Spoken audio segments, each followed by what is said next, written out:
And it's like, get people in for free, try out. If you like it, you stay. Yeah. There's not much of a systemized acquisition system, right? Very true. So I paid Hormozi for the $35,000. What is up, my friends?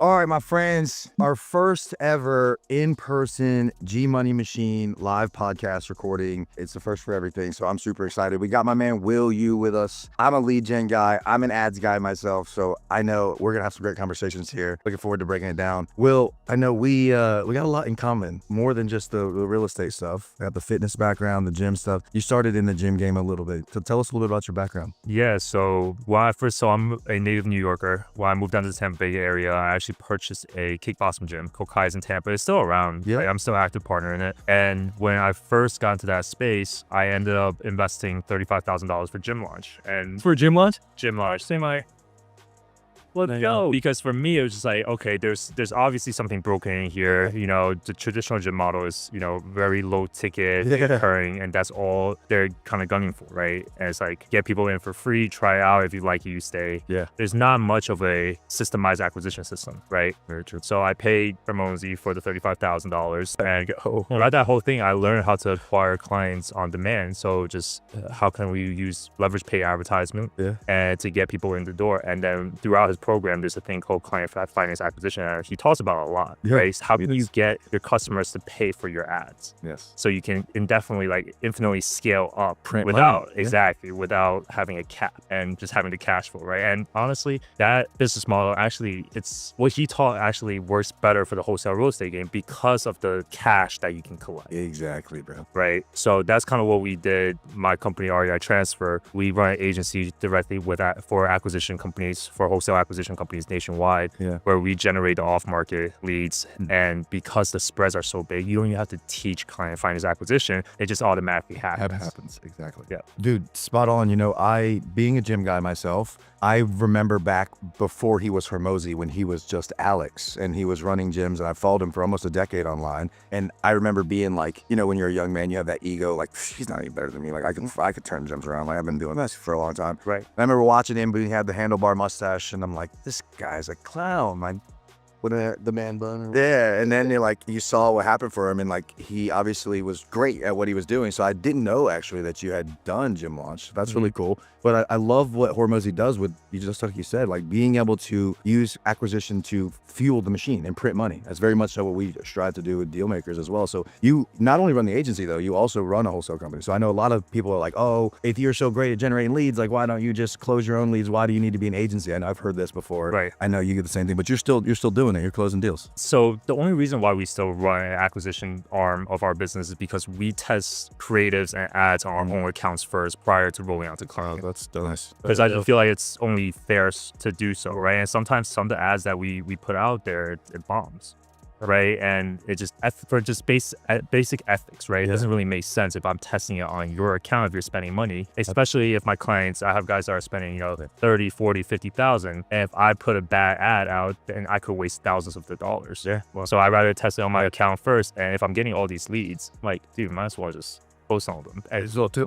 But because of the fact that I don't like wholesale because of the long acquisition timeline, the cash conversion cycle, it's just way too long for me. I'm a paid ads guy. I like quick turnaround, you know, 72 hours. I want my cash back so I can fuel the machine. And dealing with wholesales, as you know, is like there's a lot of problems that go wrong with the sellers, and a lot of them, they self-implode and they kind of put themselves in a really terrible position. And it's just hard to manage all those things.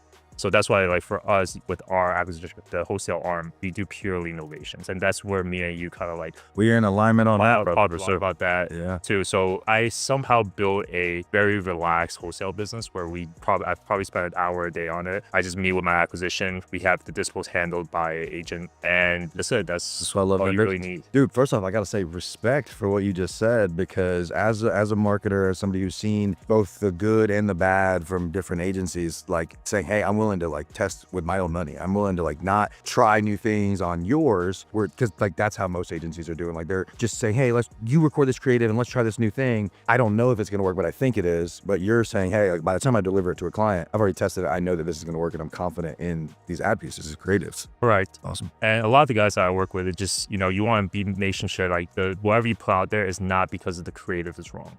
Right, you want to make sure that, hey, on the accounts, we already have performance on it. And at that point, can we deliver a quality lead? Yeah. I know, Zach, you got to have some things to say about that. I mean, yeah, like, I guess my biggest thing is like, how do you balance having like all these different clients and your own company, right? Like, is the primary focus your agency? Primary focus is ads. As agency, how can I become the best media buyer in this space? How can I offer good service? Nice. Honestly, the leads that we generate, like, there's a lot of good agencies out there that at a certain extent, like, the leads are all the same. Yes. And I'm probably going to want to be, but because everybody's like, hey, no, my leads are the best. Your leads are trash. I'm like, dude, they're just a person trying to sell their goddamn home. Do they have the motivation to sell? Do I need to sell the home? And is it at the right time, right place, right?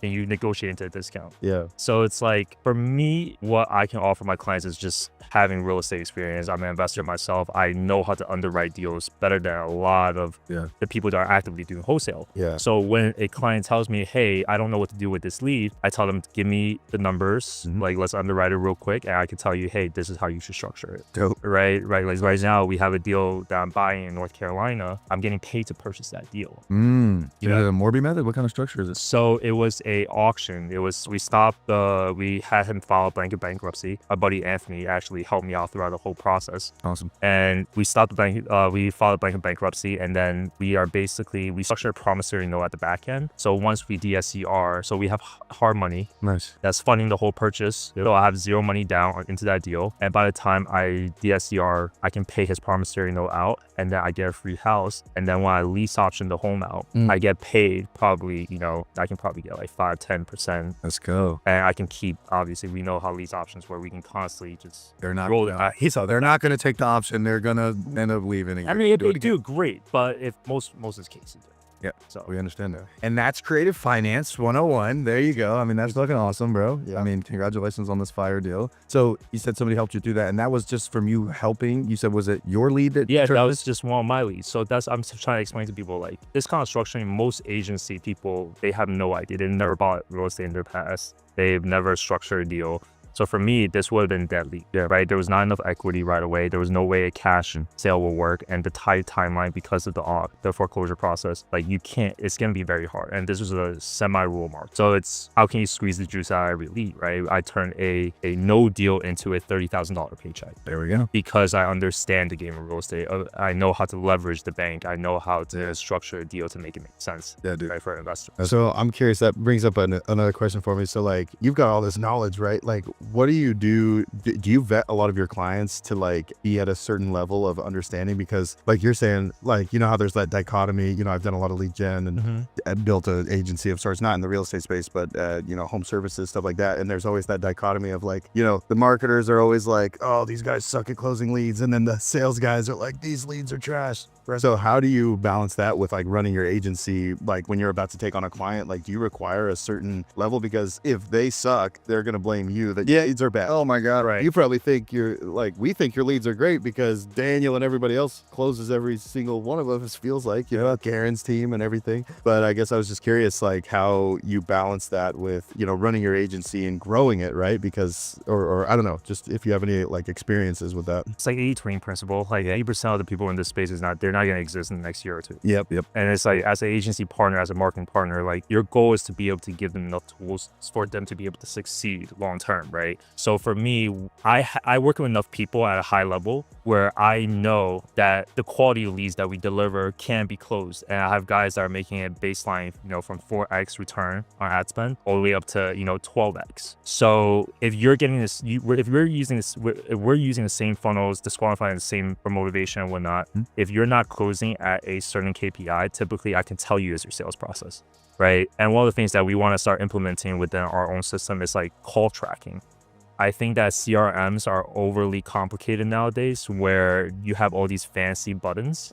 And as a sales background person, the most important metrics is just honestly like how long are you on the phone, how fast do you get to the lead, right? How many offers are you throwing out there, and then what's the acceptance rate, right? Like let's just say if you're tossing out offers left and right, you see on your dashboard you have a acquisitions guy that's just throwing out offers and their acceptance rate is low.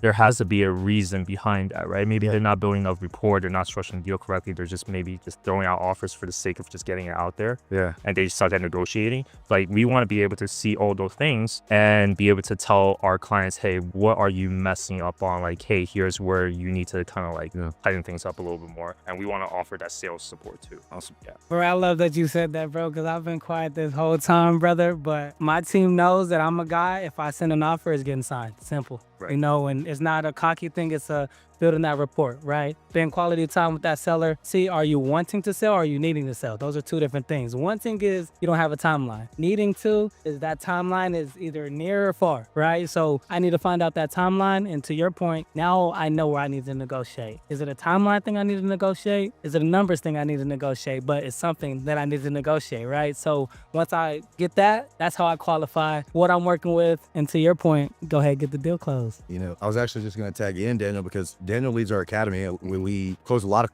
cold leads. I'm a cold outreach guy, always been. I came up on the phones. Zach's got the background on the doors. We always have done that. I've run the ad stuff myself. Even when we first got connected, I was running my own ads because I've run an agency. I get it conceptually, but we weren't closing deals. And there was two things that was wrong. First off, I wasn't the expert media buyer.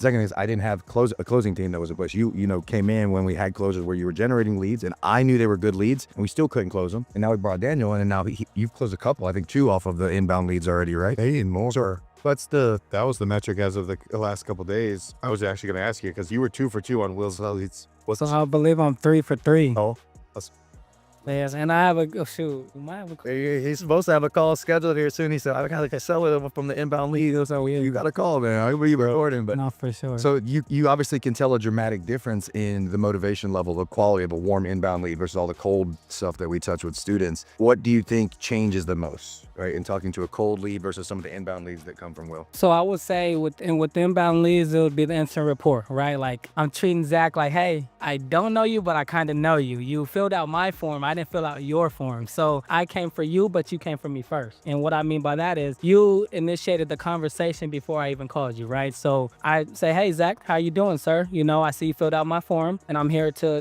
go over the call with you. It may take 5 to 10 minutes, right? Could take longer. That instant rapport is there because Zach knows he filled out my form. I probably called him right when I got the inbound lead, which may have been, I'll answer the phone as soon as I get it. Hey, how you doing? This is Zach. Oh, I just filled it out in the form right now. Yeah, it's my form, Versus a cold call, it's like, hey, I'm trying to convince Mr. U, like, hey, we know each other. Are you selling your house? Do you want to sell? Or are you not wanting to sell? Different ball game. And when I get an inbound lead, I also know the particulars and the parameters I'm working with. Yeah, for sure. And you just mentioned something there, speed to lead. I know that's something that's super important. You collect as much information as we can, but like getting in contact with them is quick.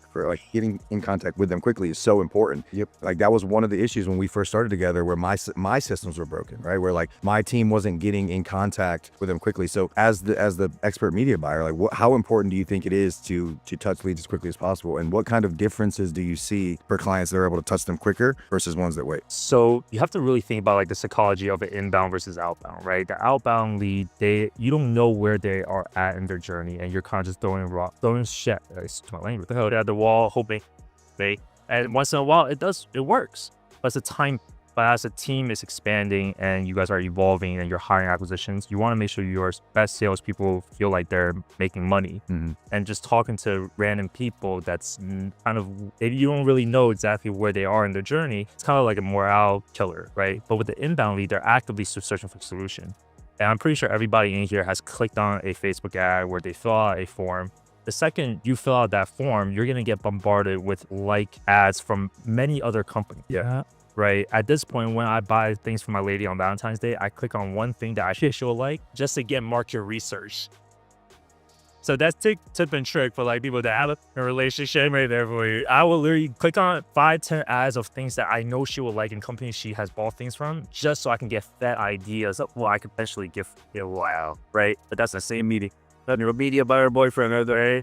But at the same time, you have to see like they're actively searching for a solution. Yeah. So if you're not getting to them right away, they're gonna fill out another form. If they're that motivated, they're gonna fill out another form. And honestly, at that point, it's the best.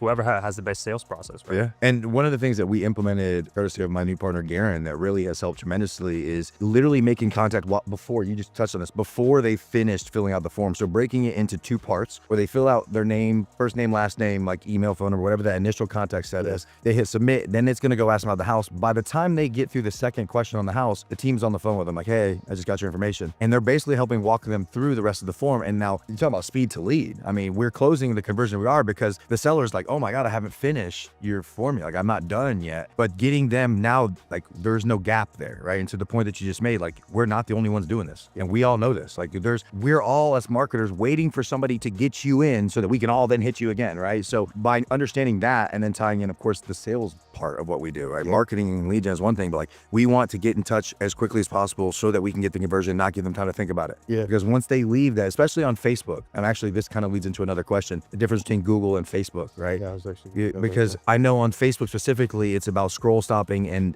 they don't tend to like stick in the train of thought. They're going to go right back to their scroll and go back down versus Google being a little bit higher intent. So you've recently, relatively recently expanded into the Google side of things, right? Like, how do you feel the difference is? So as I work with higher level people, Google is a pay to play platform. Yes. It's really expensive. Like the Home Investor franchise, the We Buy You Home deal guys, there's actively spending $100,000 a month. Yeah. Outbidding everybody and their moms. Yeah. So you have to understand like who's playing in that field. It's a very hyper localized, targeting.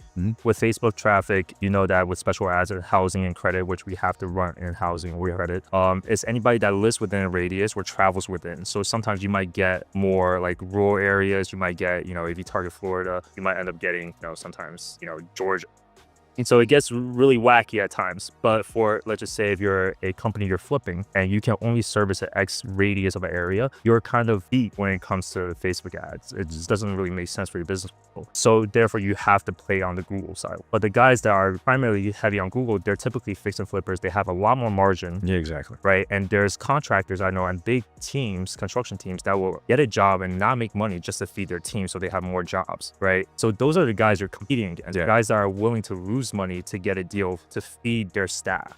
Heard. Yeah. Oh, it's extremely expensive to run Google, but I do work with a couple guys that are primarily focused on one area, and those guys are spending typically from $30,000 a month to $50,000 plus. And when you say you work with them, and I think you told me previously about, I think it's a San Diego client or somebody that you have that like spends ridiculous amount per lead and per contract, but like, and then also sees a dramatic return, correct? Yeah. So if you think about it, San Diego is one of probably the most expensive housing markets in the United States. The average cost per PPL leads, which is Google PPC leads in San Diego, it's going to range from $800 to like $1,200. The average cost per ad lead, just for the lead, the average cost per acquisition is like $12,000 to $15,000. It's not a game that you're at, like the average wholesaler starting out can play. Yeah, no. Right. Nah. Because on the flip side of that, we run things nationwide, and I think currently we're averaging around $500 per contract. Acquisition. Yeah. Now, obviously, there's a longer conversion cycle there, but like we're signing hell a lot of contracts for as little money as possible. Yeah. And like sometimes I feel like maybe it's just the G Money effect, I don't know, but sometimes you're like, all right, we're gonna try this new thing, and you're like, wow, like you guys are getting stupid low ad prices, like things are crazy, and it just seems to work. And now with Daniel leading the academy and then also bringing in Garen and like consistently having people to close deals,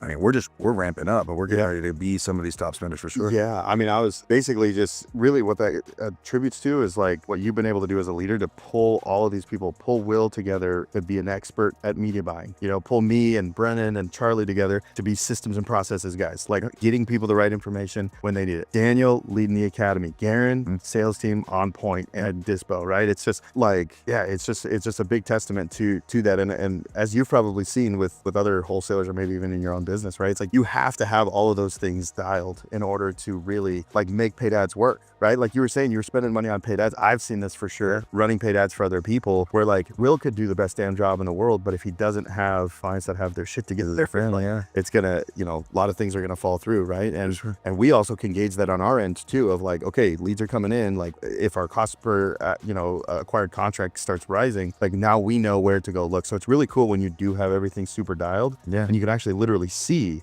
based on the dollar signs where the bottleneck is. You know what I mean? Which I think is really cool. And you made a point there about pulling so many cool people in together. I mean, what we're building here with Dealmakers obviously has a lot of being at Squad Up, a lot of of pace flavor in what we do. I'm very much so a pace-esque leader. He does a very phenomenal good job of like pulling people together and doing this.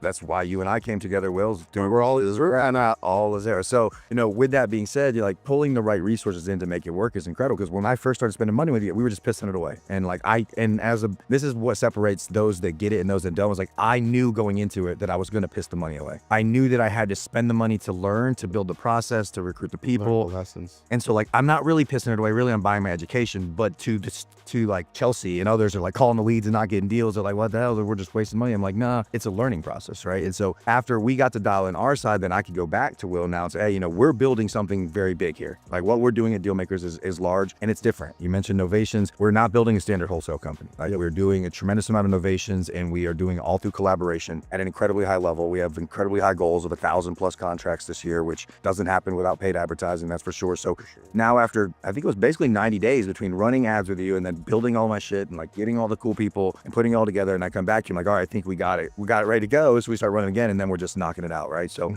being able to bring you back around, Will, as the expert of media buying has helped us tremendously be able to see our trajectory to that 1,000. So first off, shout out to you. We appreciate that a ton. Being that we're at Squad Up, I know you're in Owners Club, man. So like, what has been some of the most valuable, or maybe the most valuable thing you've gotten from that high level mentorship with somebody like Pace? For me, I'm always about like paying for the education, right? I spent 35 grand for gym launch, right? After buying into the gym facility, I always believe you need to speed up your learning curve. And unfortunately, if you have capital to start with and you can pay to play, you want to just catch up as fast as possible. Unfortunately, if you don't have the capital, you just have to do the hard work, right? But for me, it's like I had some capitals with prior business, so I'm willing to invest. And for me, when I saw the reason why I paid to be in Owners Club is because when I was green in this kind of community, I already know how to do the media buying stuff. I knew that lead gen was a heavily demanded thing in this industry. For me, I just need to connect myself with people that have money. That's honestly the play. Yeah, I love it. And it being 1 year ago since you joined Owners Club, how has that changed your business? How has it made an impact for you being around those players? I made sure that I learned the right thing and not the wrong. Because it's easy to develop habits in multiple ways, right? You can develop a terrible habit by following somebody that's not doing deals, or you can follow people that are actually, you follow the money. If the guy's obviously, cranking out 100K per month, there's something that person's doing right. Yeah. So I need to learn from that person, not the guy there's nothing wrong with like door knocking and stuff like that. It's just a very hard to scale business. Very.